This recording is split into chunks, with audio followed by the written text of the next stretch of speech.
அன்பு ஊடக நண்பர்களுக்கு வணக்கம். இன்று சென்னையில் உள்ள ஸ்டெல்லா மரிஸ் கல்லூரியில் department of sociology, gender centre மற்றும் பசுமை தாயகம் இணைந்து ஒரு கருத்தரங்கை நடத்தி கொண்டிருக்கிறது. Climate change, climate justice, gender equality. காலநிலை மாற்றத்தினால் பாதிப்பு பெண்களுக்கும் குழந்தைகளுக்கும் அது சம்பந்தமான ஒரு விழிப்புணர்வு கருத்தரங்கம். இது காலையிலிருந்து நடத்தி கொண்டிருக்கின்றார்கள். இதில் பல நிபுணர்கள் தமிழ்நாட்டிலிருந்தும் இந்தியாவிலிருந்தும் வந்து இங்கு இருக்கின்ற மாணவிகள் மத்தியிலே ஒரு விழிப்புணர்வு ஏற்படுத்திக் கொண்டிருக்கிறார்கள். இன்றைய காலகட்டத்திலே காலநிலை மாற்றம், பருவநிலை மாற்றம் என்பது அதாவது ஒரு விழிப்புணர்வு என்பது மிக ஒரு அவசியமானது.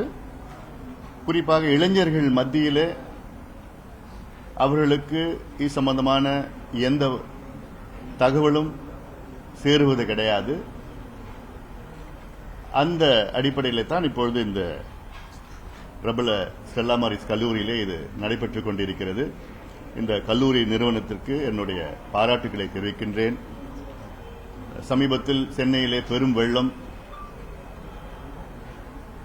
இந்த வெள்ளத்தில் நாம் அனைவரும் பாதிக்கப்பட்டிருக்கின்றோம். தென் மாவட்டங்களில் மிகப்பெரிய அளவிலே வெள்ளம் வந்தது. இது தொடர்ச்சியாக வரும் காலத்திலும் வரும். காலநிலை மாற்றத்தின் தாக்கம் வெள்ளம் மட்டும் கிடையாது, வறட்சி, விவசாய பிரச்சனைகள் இருக்கிறது. அதாவது காலநிலை அகதிகள், கிளைமேட் ரெஃப்யூஜிஸ், இதெல்லாம் இவ்வளோ பல பிரச்சனைகள் இதனால் இருக்கிறது. இது சம்பந்தமா அரசு, தமிழ் மாநில அரசும் சரி மத்திய அரசும் இன்னும் தீவிர கொள்கைகளை கொண்டு வர வேண்டும். தமிழக அரசு 2030க்குள் தமிழ்நாட்டில் தயாரிக்கின்ற மின்சாரம் 50 விழுக்காடு மின்சாரம் புதுப்பிக்க வல்ல, அதாவது renewable energy, 50% of the energy produced from Tamil Nadu by 2030 will be renewable அப்படின்னு சொல்லியிருக்கிறாங்க, அறிவிச்சிருக்கிறாங்க. இப்போ 2040க்குள்ள வந்து ஜீரோ எமிஷன் என்று அறிவிச்சிருக்கிறாங்க. அதை வரவேற்கின்றோம், பாராட்டுகின்றோம். அதற்கேற்ப நடவடிக்கைகள் எடுக்கணும். இங்கே வந்ததுக்கு, நான் என்ன இங்கே அழைத்திருக்கின்றார், வந்ததுக்கு காரணம் மாணவர்கள் மத்தியிலே, இளைஞர்கள் மத்தியிலே விழிப்புணர்வு ஏற்படுத்த வேண்டும் என்று என்னோட அதுக்காகத்தான் இங்கே வந்திருக்கின்றோம். அதை நல்ல வெற்றிகரமாக ஸ்டெல்லா மரிஸ் கல்லூரியிலே இந்த காலநிலை சம்பந்தமான மாநாடுகள் இப்போது கருத்தரங்கரை நடத்தி வருகிறார். You want to say something? You can just principal. இந்த வாய்ப்பை கொடுத்த எல்லாருக்கும் வணக்கம். இன்னைக்கு நாங்கள் வந்து ரொம்ப சந்தோஷமாக இருக்கோம். ஏன்னா பசுமை தாயகத்தோட ஒரு கொலாபரேட் பண்ணி ஒரு செமினார் வைக்கிறது இஸ் வெரி இம்பார்ட்டண்ட்.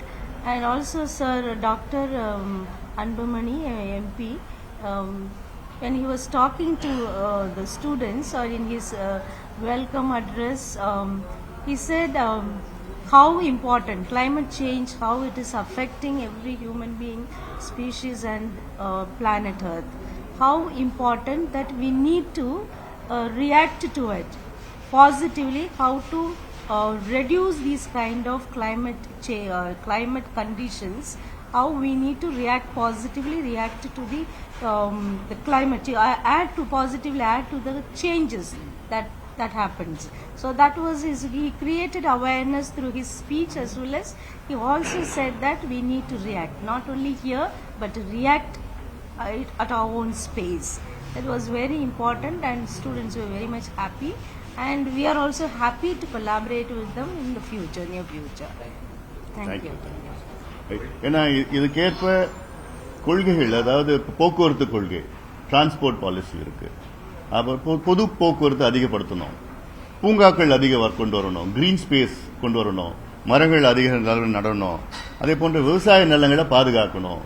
ஏன்னா வருங்காலத்தில் வந்து உணவு பற்றாக்குறை, ஃபுட் கிரைசிஸ் இருக்க போகுது.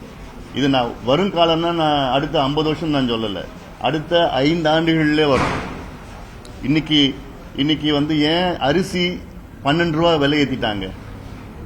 ஏன்னா கிளைமேட் சேஞ்ச் பிரச்சனைனால கடந்த ஆண்டு குறுவை சம்பா 4.5 லட்சம் ஏக்கர் வந்து கருகிடுச்சு. குறுவையில் 2 லட்சம் ஏக்கர், சம்பால 2.5 லட்சம். அதனால இன்னைக்கு இது நடந்தது கிட்டத்தட்ட 3-4 மாசத்துக்கு முன்பு நடந்த சம்பவம். இன்னைக்கு 12 ரூபாய் ஏறிடுச்சு அரிசி விலை. ஸோ இதே நமக்கு இது இன்னும் போக இன்னும் மோசமா இருக்க போகுது. அதுக்காக வந்து அரசுகள் வந்து நல்ல கொள்கை முடிவு, அரசு தான் நடவடிக்கை எடுக்க முடியும். அதனாலதான் இந்த விழிப்புணர்வு இளைஞர்கள் மத்தியில் மிகப்பெரிய அளவில் ஏற்பட வேண்டும் என்ற நோக்கத்திலே தான். கிளைமேட் சேஞ்ச் சம்பந்தமா நீங்க தொடர்ச்சியா பேசிட்டு வரீங்க சார். தமிழக அரசுடைய செயல்பாடுகள் திருப்தியா இருக்கா? அதாவது இப்ப கொள்கை முடிவுல கொண்டு வந்திருக்கிறாங்க, அதை வரவேற்கின்றோம். அதை நடைமுறைப்படுத்தணும். சொல்றது போக்குவரத்துனா பப்ளிக் டிரான்ஸ்போர்ட் அதிகப்படுத்தணும். ஒரு உதாரணம் நான் சொல்றது வந்து இப்போ சென்னையில் எடுத்துக்கிட்டீங்கன்னா 75 விழுக்காடு ரோட்ல போறவங்க வந்து கார்ல போயிட்டு இருக்காங்க. அதாவது ரோட் ஸ்பேஸ் வந்து பாத்தீங்கன்னா 75% ரோட் ஸ்பேஸ் வந்து ஆக்கிபைட் பை கார். அந்த கார்ல போறது வந்து 25% மக்கள் தான் போறாங்க. ஆனா ரோட்ல 75% ஸ்பேஸ் ஆக்கிபை பண்றாங்க. பஸ்ல போறவங்க 25% ஸ்பேஸ் ஆக்கிபை பண்றாங்க. ஆனா அதுல போறவங்க 75% மக்கள் பஸ்ல போறாங்க. இது குறைக்கணும். அதுக்கு என்னன்னா ஃப்ரீ பப்ளிக் டிரான்ஸ்போர்ட், இன்னும் டிரான்ஸ்போர்ட் சிஸ்டம் அதிகப்படுத்தணும். என்னுடைய கான்செப்ட் பஸ் ஃப்ரீயா பண்ணிடுங்க. ஆனா பஸ் இன்னைக்கு 3500 பஸ் தான் இருக்கு. இது 8000 பஸ்ஸா இன்க்ரீஸ் பண்ணுங்க. அந்த பஸ்ஸஸ்லாம் நல்ல குவாலிட்டி பஸ் கொடுங்க, ஃப்ரீக்வன்சி கொடுங்க. யாருமே கார்ல போக மாட்டாங்க, யாரும் பைக்ல போக மாட்டாங்க. ஸ்கூலுக்கு போகணும்னா யாரும் பஸ்ல ஃப்ரீ. எங்க சென்னைக்குள்ள எங்க வேணா இறங்கிக்கலாம். இதனால என்ன ஆகும்?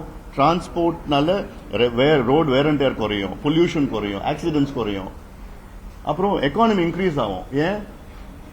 ஏன்னா டூரிசம் இன்க்ரீஸ் ஆகும். ஏன்னா நிறைய பேர் வருவாங்க. இங்க இருந்து அங்க போய் படிக்கலாம், இங்க இருந்து அங்க போய் வேலை செய்யலாம். இப்போ இங்க இருந்து போனோம்னா பஸ் பாஸ் வந்து 700 ரூபாய் 800 ரூபாய் வருது. ஃப்ரீ பண்ணிட்டோம்னா அந்த 700 ரூபாய் மிச்சப்படுத்தலாம். எங்கேயாவது மார்க்கெட் போனோம்னா பஸ்ல போவாங்க. ஸோ எல்லாமே குறையும். இது ஒரு பாலிசியா. இது மாதிரி நிறைய பாலிசிஸ் பெண்களுக்கு எல்லாத்துக்கும் ஃப்ரீ. சென்னையில நான் சொல்றேன், சென்னை இனிஷியலி சென்னை வந்து 1/8 ஆஃப் தமிழ்நாடு பாப்புலேஷன். 1,02,00,000 பேர் சென்னையில இருக்கிறாங்க. அப்போ சென்னையில இது கொண்டு வந்துங்க. அடுத்தது இன்னைக்கு 22 மெட்ரோஸ் இருக்கு தமிழ்நாட்டில் இருக்கு, மாநகராட்சிகள் இருக்கு. அது கொஞ்சம் கொஞ்சமா அடுத்தது கொஞ்சம் கொண்டு வரணும். ஆனா அதெல்லாம் ஃப்ரீன்னு நான் அந்த கான்செப்ட் தான் சொல்லியிருக்கேன். It's pilot project. சென்னையில பண்ணீங்கன்னா இது பெரிய அளவில் உதவும். ஏன்னா சென்னையில மட்டும் பொல்யூஷன்னால ஆண்டுக்கு 4000 பேர் செத்துட்டு இறக்குறாங்க. இது இந்த தகவல் வந்து ஒரு 6 வருஷத்துக்கு முன்பு. இன்னும் அதிகமா இன்னைக்கு இருக்கும், இன்க்ரீஸ் ஆயிருக்கும். இது போன்ற பாலிசிஸ் நிறைய கொண்டு வரணும்.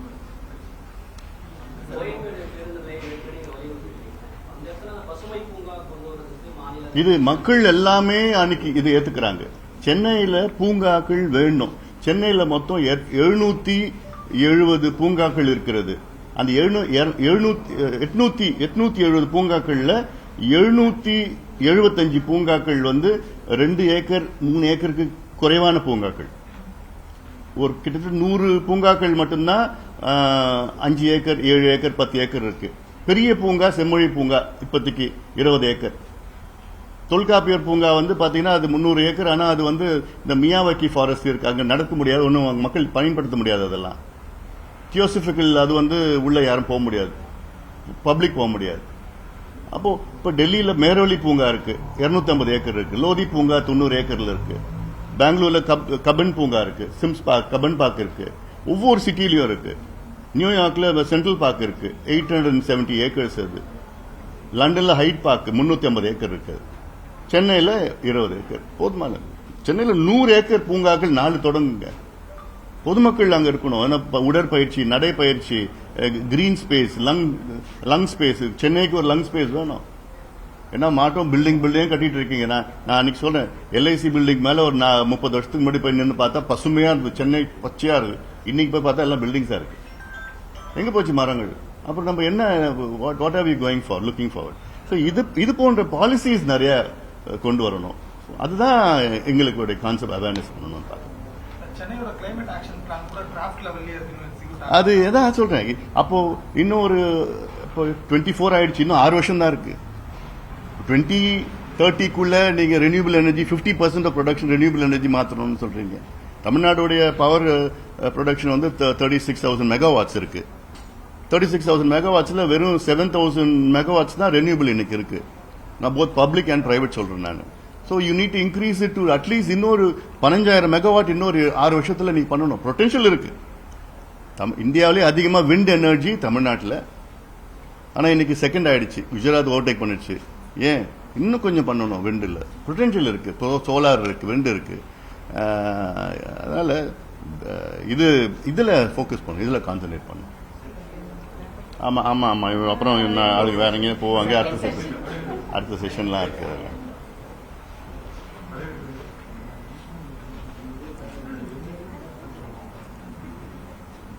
அதுக்கப்புறம் இன்னொன்று மெட்ரோ, ஏர்போர்ட்ல இருந்து இந்த கீழாம்பாக்கத்துக்கு மெட்ரோ இம்மிடியா வேலைய ஆரம்பிங்க. அது சம்பந்தமான கேள்விகள்லாம் அங்க வெளியில பேசிக்கலாம். நன்றி.